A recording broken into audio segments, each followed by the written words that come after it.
Баршаңызға сәлем. Бүгін біз манты жартылай полуфабрикатын дайындайтын боламыз. Енді бізге қамырға қажетті заттар: ұн, салқын су, сұйық май, тұз және де жұмыртқа қажет болады. Ең алдымен ыдысымызға електен өткізілген ұнымызды саламыз, үстіне тұзымызды саламыз. Ұндарыңызды міндетті түрде електен өткізіп салыңыздар. Сұйық майымызды құйып, бір жұмыртқамызды жарамыз. Бұның үстіне салқын суымызды құйып, жақсылап қамыр илейтін боламыз. Сіздерде описанияда жазбаша рецепт берілген, сол бойынша жасасаңыздар барлығы жақсы шығады. Илеп жатқан қамырымыз қатты болады, сол себепті июін қандырып илеу керек. Жақсылап июін қандыруымыз қажет. Артық еш нәрсе қоспаңыздар, барлығы грамм бойынша есептеліп жазылған, сол бойынша жасасаңыздар сіздерде қамырларыңыз идеально шығатын болады. Қамыр қатты болады.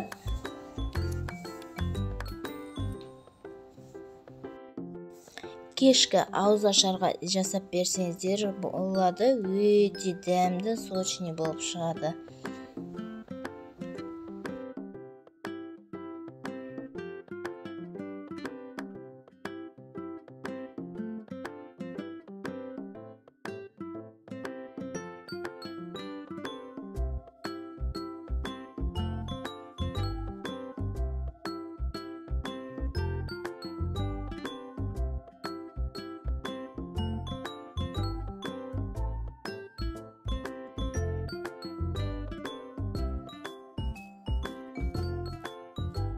Мінеке, қамырымызды июін қандырып тұрып илеп алдық. Енді қамырымыз қатты болғандықтан пакетке 10-15 минутқа бөлме температурасына қойып қоямыз. Тоңазытқа салмаңыздар.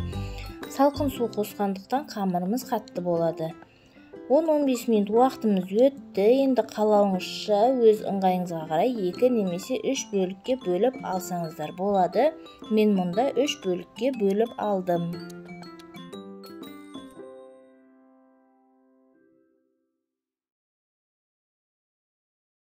Енді бөліп алған қамырларымызды жеке-жеке пакетке бір шай қасық сұйық майымызды құя отырып, тағы да бөлме температурасында 1-1,5 сағат көлемінде қалдыратын боламыз. Біз бұл жерде сұйық майды қамырымыз жарымас үшін май құйып жатырмыз, және де жайылған кезде өте ыңғайлы болып жайылады. Сол себепті осы тәсілді қолданамыз. Ендеше біз салмасын дайындайтын боламыз. Бізге салмасына тартылған ет, ұсақтап туралған пияз, тұз және де қара бұрыш қажет болады.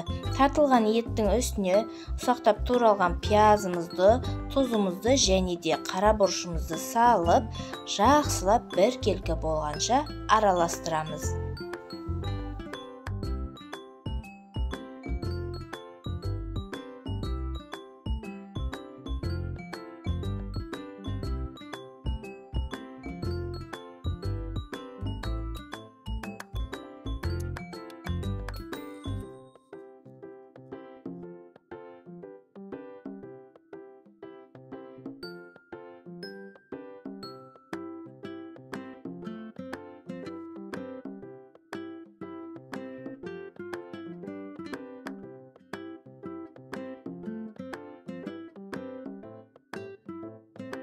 Неке біздің салмамыз дайын. Бізде 1-1,5 сағат уақытымыз өтті. Енді қамырымызды жаюды бастаймыз. Өз ыңғайыңызға қарай жаясыздар. Мен ең алдымен осылай қолмен үлкейтіп, содан соң барып оқтаумен жаятын боламын.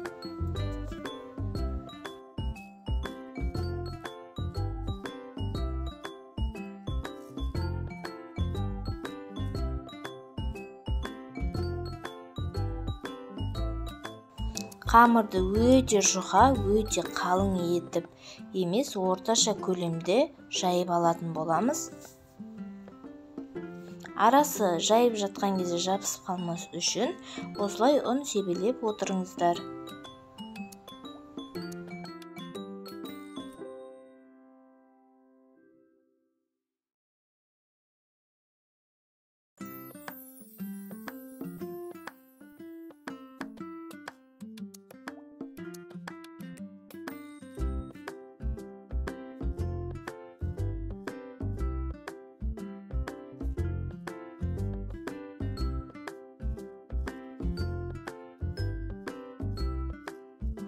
Мінекей қыздар, біз қамырымызды жайып болдық. Мен осы дәл видеода көрсеткендей етіп жасасаңыздар да болады. Өз қалауларыңыз, ыңғайларыңызға қарай кесіп аламыз. Көз мөлшерімен шамамен 9,5-10 сантиметрдей шамамен кесіп аламыз. Мен осылай кесіп алдым. Өз ыңғайларыңызға қарай кесесіздер.